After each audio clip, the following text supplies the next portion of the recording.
नमस्कार, आप जुड़ चुके हैं वैली एक्सप्रेस न्यूज़ के साथ। जम्मू कश्मीर और लद्दाख पहली स्टेट के वक्त में ये सब कुछ एक ही था। जब 5 अगस्त 2019 के बाद जम्मू कश्मीर को एक जगह रखा गया और लद्दाख को अलग यूनिट टेरिटरी जो है वो बना दिया गया। इसमें एक चीज़ नज़र आई है, अब लद्दाख के जो डेली वेजर्स हैं, हाईली स्किल्ड कहा जाए, उनको कहीं ना कहीं उनका तो वेतन जो है वो इस वक्त बढ़ा दिया गया है। वेतन कहीं ना कहीं देखिए, जम्मू कश्मीर के जो हमारे डेली वेजेस एम्प्लॉयज़ हैं वो लगातार प्रदर्शन कर रहे हैं, लेकिन इनका जो वेतन बढ़ाना चाहिए वो वेतन अभी बढ़ नहीं रहा। लेकिन प्रदर्शन ये करते रहे 600 कुछ दिन से, फ़ायदा जो है वो लद्दाख को मिला। अब आप खुद ही हिसाब लगा लीजिए, जम्मू कश्मीर में जो है अब पॉलिटिक्स के चक्कर में, यानी कि ये जो लोग हैं जल शक्ति विभाग के स्थायी कर्मचारी, ये तो पॉलिटिक्स का शिकार हो गए ना।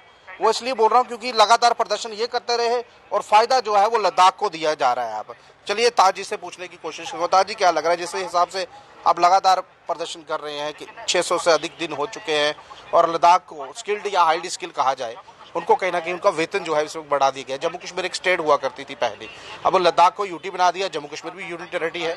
अगर वहाँ पे इस तरह के कानून पारित होते तो जम्मू कश्मीर में क्यों नहीं? गुलशन जी, आपका शुक्रिया।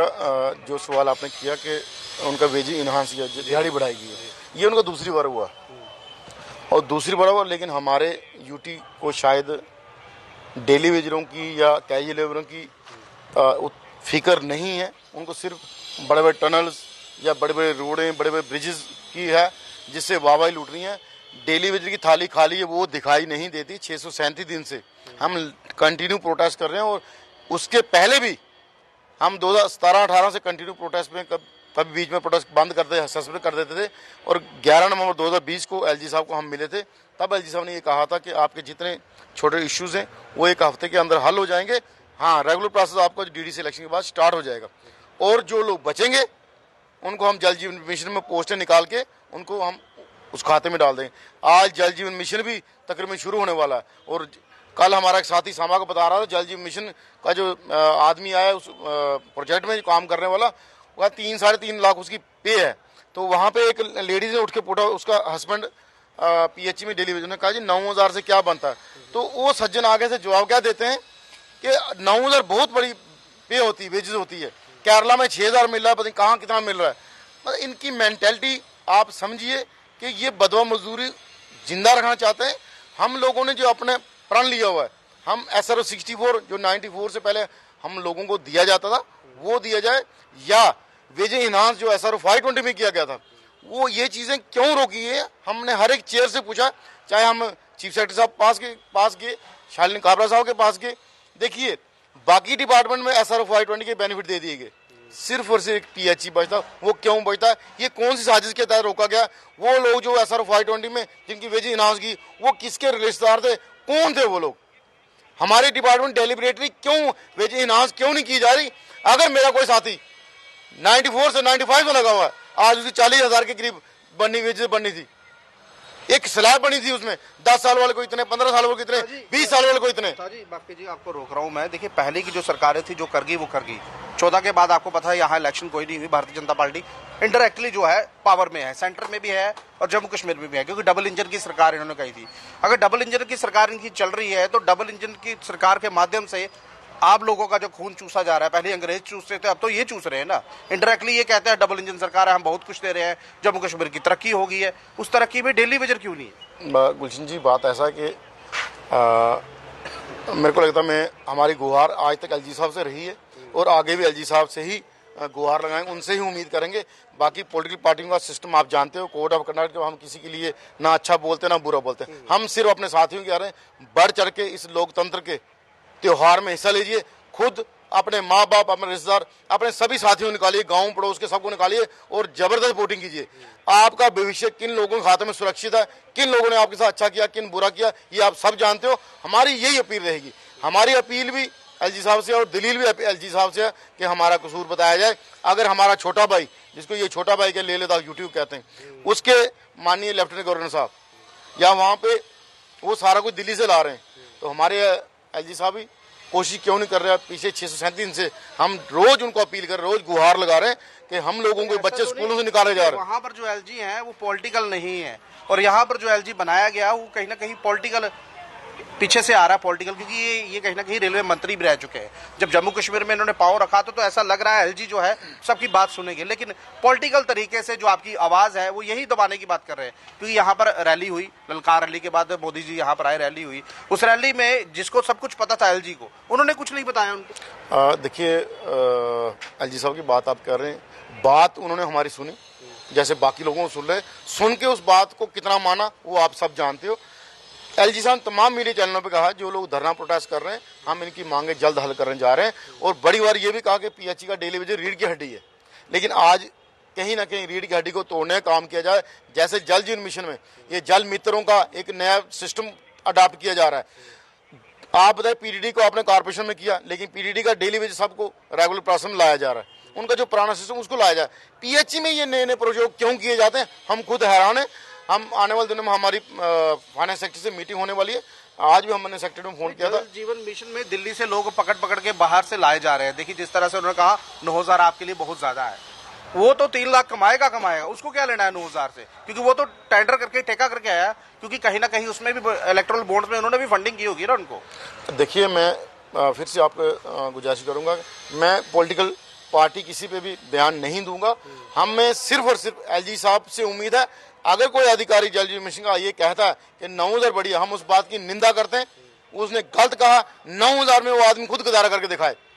आज आप लोगों को ट्रेन कर रहे हो, आज आप जैसे हमने सुना क्लियर नहीं हुआ कि आशा वर्कर, आंगनवाड़ी वर्कर के अंदर पीएचई का डिलीवरी काम करेगा, समिति बनेगी, उस समिति में सब लोग काम करेंगे। पीएचई का डेली वेज रोज या पीएचई के स्टाफ का क्या काम रहेगा वो आज तक क्लियर नहीं है।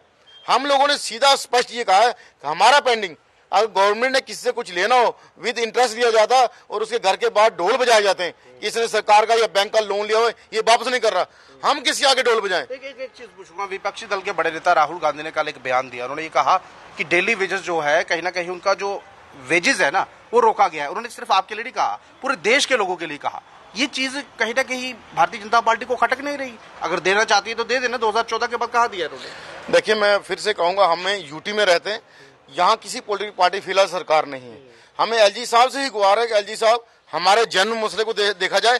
पड़ोसी जो यूटी है हमारी, बिल्कुल कल एक स्टेट थी, उन्होंने अगर वेज इनहांस किया है, उन्होंने अगर पिछले 3-4 साल में 2 बार वेज इनहांस कर दिया है, तो महंगाई आपने की। अगर इस यूटी बनने के बाद परमानेंट एम्प्लॉयज को 27,000 एक बच्ची के एजुकेशन की दिया जाता है, आज उस 27 को 30,000 किया गया। 2 बच्चों की एजुकेशन उनको 60,000 मिल रहा है, हमें 60 रुपए नहीं मिल रहे। तो हमारा शोषण बरकरार है, बदसूच जारी है। हम इसलिए गुहार लगा रहे हैं, हमारा पिछला पेंडिंग दिया जाए।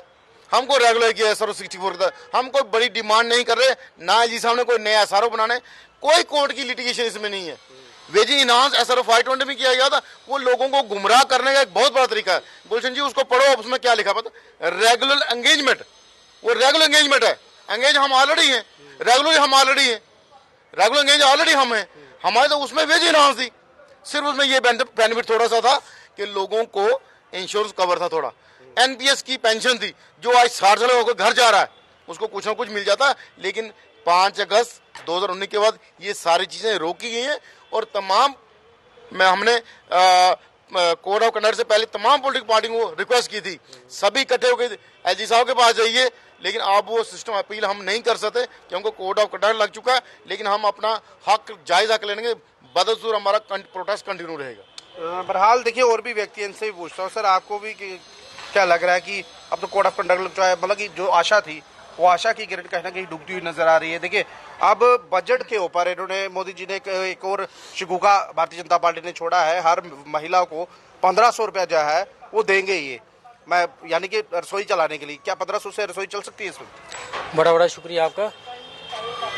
जहाँ तक ये अभी इलेक्शन का दौर है, तो अभी सभी पार्टी जो है ये अपने मैनिफेस्टो में लोगों को ये, जिसको बोलते हैं कि एक लुभाने सपने वो दिखाएंगे, तो हमें उनकी बातों में नहीं आना है।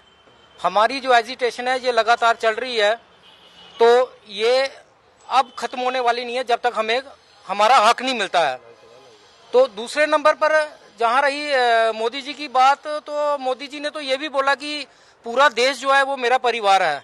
आपने एक टिप्पणी सुनी होगी, वो कुछ विपक्ष के नेता ने कुछ बोला, तो उन्होंने एक, अब जैसे पिछली बार इलेक्शन में चाय वाले का जिक्र हुआ, तो चाय वाले के वो चल पड़ा उसका कि इन्होंने चाय वाला बोला तो बस उसी के ऊपर वो वोट चल पड़े।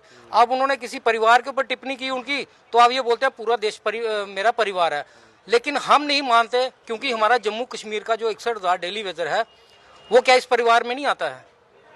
अगर ये पूरे परिवार को, पूरा अपने देश को परिवार मानते हैं, क्या हम लोग जो डेली वेजर हैं क्या उस परिवार में नहीं आते हैं?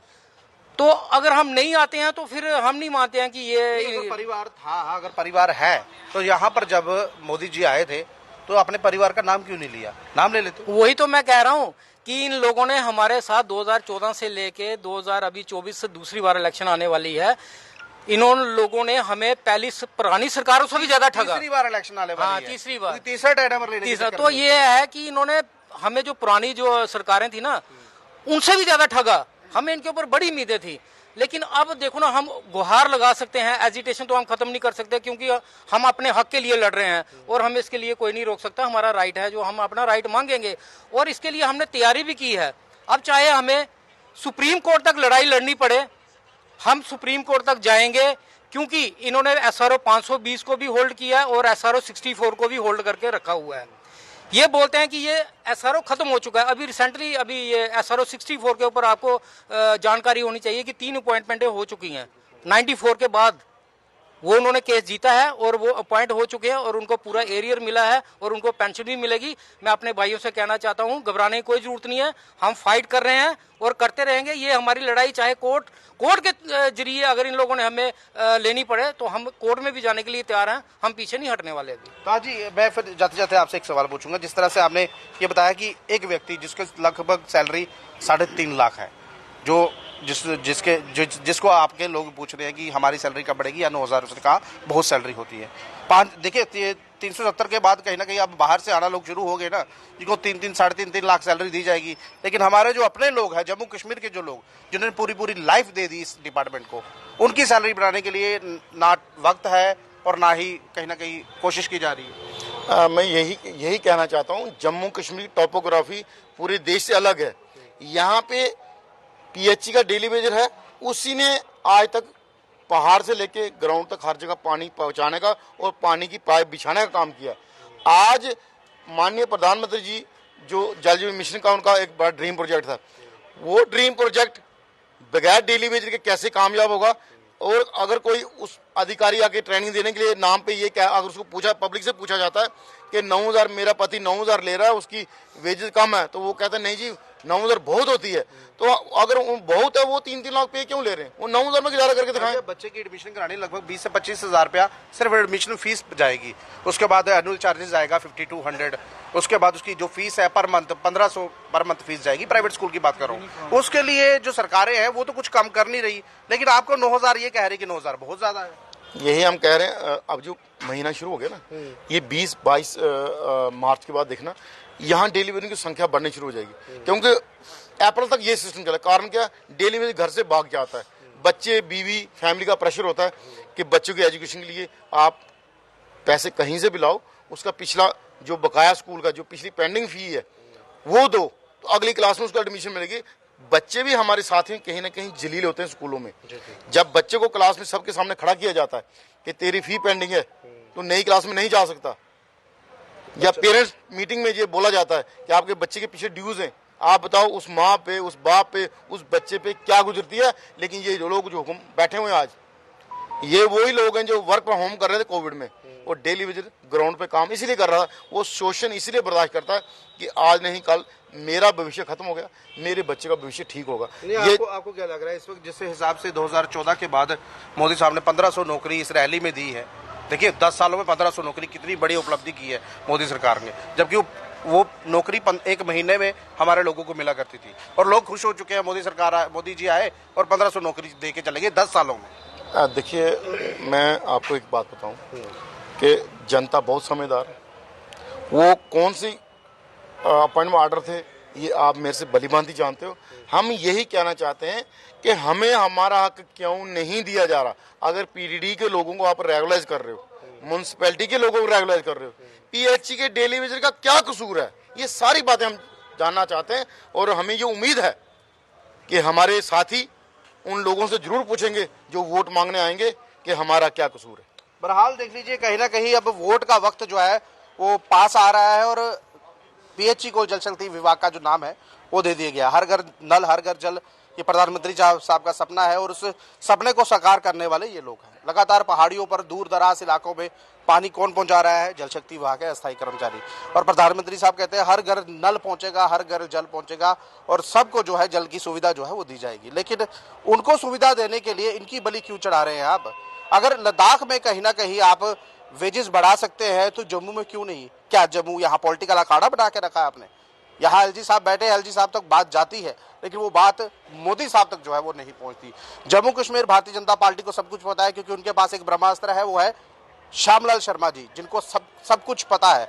लेकिन उस ब्रह्मास्त्र को कब भारतीय जनता पार्टी चलाएगी कि नहीं चलाएगी, या उसको पीछे ही रखेगी, बैकडोर में रखेगी, ये हमें नहीं पता। लेकिन अगर श्यामलाल शर्मा जी इनके लिए कुछ कर पाए, क्योंकि वो भारतीय जनता पार्टी के इस वक्त बड़े नेता बन चुके हैं, अगर बड़े नेता हैं तो कम से कम इनके लिए तो कुछ सोचिए। नहीं तो 61,000 एम्प्लॉइज जो है वो कहीं ना कहीं अगर बिटर गया या चला गया तो वोट इनका तो जाएगा, इनके जो रिलेटिव्स है ना उनका वोट भी आपके पास नहीं आएगा। बहरहाल अगर ये लाइव दृश्य आपको अच्छे लगे हो तो अपनी राय जो है कमेंट बॉक्स में जरूर रखिएगा। नमस्कार।